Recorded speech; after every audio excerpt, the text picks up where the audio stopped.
सुंदरबन के जंगल में टुनी नाम की एक चिड़िया रह रही थी।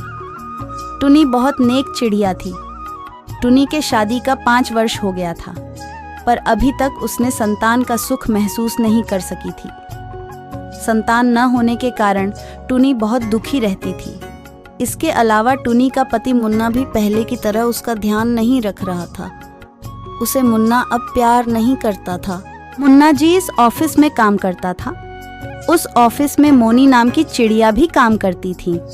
कुछ दिनों के बाद मुन्ना उस मोनी नाम की चिड़िया से शादी कर लेता है।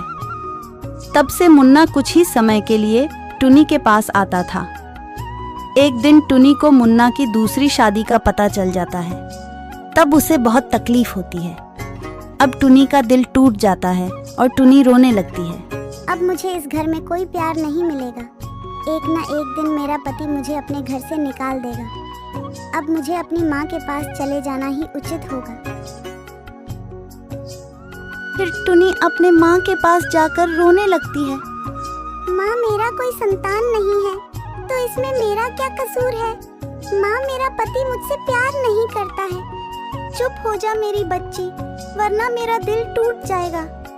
हर रोज टुनी की माँ उसे समझाती थी। टुनी मेरी बच्ची, अब मैं तुम्हें रोते हुए नहीं देख सकती हूँ। माँ, अब मैं नहीं रोऊंगी। माँ, तुम मेरे साथ हो, यही मेरे लिए काफी है। ऐसा कहते हुए टुनी बेहोश हो जाती है और माँ ले आती है। टुनी को कुछ नहीं हुआ है, वह माँ बनने वाली है, इसलिए बेहोश हो गई।